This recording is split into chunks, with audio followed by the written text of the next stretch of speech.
The episode opens by immediately reminding us that Fallout Season 2 Episode 4 is not just another wasteland road trip. It is an episode about experiments, control, and the terrifying consequences of playing God. Right from the start, the show spreads itself across multiple storylines, vaults, timelines, and moral questions, and it does so in a way that feels deliberately overwhelming. This episode wants you to feel like the world is too big, the secrets are too deep, and the danger is coming from every direction at once. From Bud's Aft to Vaults 32 and 33, from the Brotherhood to New Vegas, and from pre-war battlefields to post-war monsters. Everything is connected by one idea. Experimentation never really stopped. It just changed shape. We open with a flashback to the Battle of Anchorage, one of the most important conflicts in Fallout lore. Cooper and Charlie are fighting as Marines against Chinese forces during the Sino-American War. This is a direct reference to Fallout 3's Operation Anchorage DLC, which explored the propaganda-heavy, brutal nature of this conflict. It is important to remember that in the Fallout universe, when characters talk about communists or Reds, they are talking about the Chinese, not the Soviets. The show has already reinforced this idea earlier in the season, especially with references to Vault 24 and other propaganda remnants. The Anchorage battlefield immediately sets the tone. Freezing cold, limited visibility, faulty equipment, and soldiers being pushed forward into situations they barely understand. Cooper's power armor visor and components malfunction, something he has complained about before in Season 1. This detail matters because it reinforces how unreliable even America's most advanced military technology really was. The T-45 power armor looks impressive, but it is deeply flawed, and Cooper knows it. He hears strange animalistic noises, the kind that do not sound human, and moments later the unit is ambushed. The Chinese soldiers wear camouflage outfits that are nearly identical to those seen in the games, showing how carefully the show mirrors established Fallout aesthetics. Then Cooper sees it, the demon in the snow, a Deathclaw. This moment is framed like a nightmare made real. The Deathclaw tears through the soldiers effortlessly, slaughtering them in seconds before disappearing into the night. Cooper survives, but not because of his training or armor. He survives because something worse than war intervened. Over the comms, Cooper hears confirmation that the island has been secured, but he quietly says to himself that it was not them. This is a crucial line. Cooper understands that the victory did not belong to humanity. It belonged to the monster. The fear on his face is not just fear of death. It is fear of what humanity has unleashed. This opening scene tells us everything we need to know about Deathclaws. They are not just dangerous animals. They're the result of experimentation, created by the United States government to replace humans in combat. When the bombs fell, these genetically engineered weapons escaped into the wild and became apex predators. They are faster, stronger, smarter, and more terrifying than almost anything else in the wasteland. The episode plants this seed early because it wants us to understand that the past is not buried, it is hunting. After the title card, we jump back to the present with Maximus and Thaddeus dealing with the aftermath of killing Xander. The Brotherhood of Steel storyline is steeped in paranoia and desperation. When it is revealed that the Brotherhood has tracked Maximus to this location, they come up with a desperate and absurd plan, putting Thaddeus inside Xander's power armor to pose as him. The visual alone is ridiculous, but that is the point.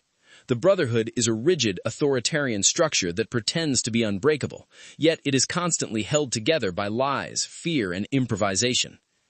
The exterior location is revealed to be a Sunset Sarsaparilla factory, another direct callback to Fallout New Vegas. The giant leaning bottle and cap are identical to the in-game location. This is not just fan service. Sunset Sarsaparilla represents the commercialization of nostalgia in the Fallout universe. Even after the world ends, brands remain. Myths remain. People still cling to symbols of a happier, simpler past. Back with Cooper and Lucy, the NCR soldiers in the hills are administering medication to Lucy through an IV. If you look closely, the IV bag is labeled Buff Out.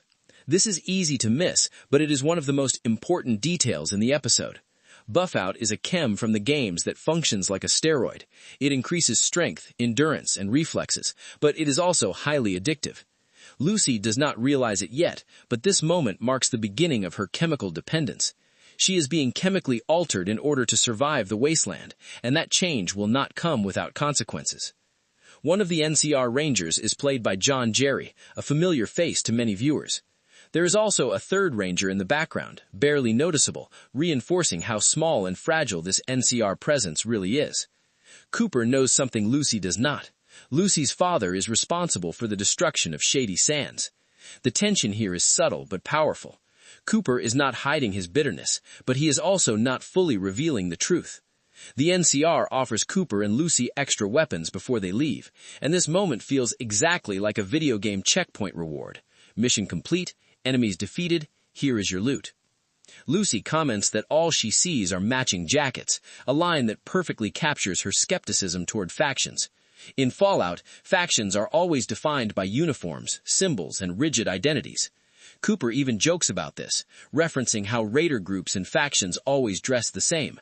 This humor hides a darker truth. In the wasteland, wearing the wrong jacket can get you killed.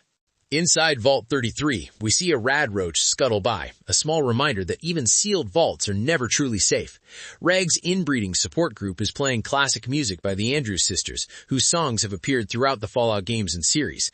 This is not random. Fallout uses music to create emotional dissonance. Cheerful tunes play while society collapses. It is unsettling by design. We soon learn that many people are only attending the support group because rations are running low and food is being handed out. Water scarcity is becoming a serious issue. Reg leaves to get more water, passing a poster about dehydration and staying hydrated, an almost cruel visual joke. The Vault is warning people about dehydration while actively running out of water. Back outside with Lucy and Cooper, it is revealed that Lucy's medication was not just medicine, it was drugs. Buff out. Lucy's behavior begins to change. She becomes more aggressive, more confident, more violent. This mirrors how players in the games often abuse chems to survive difficult areas.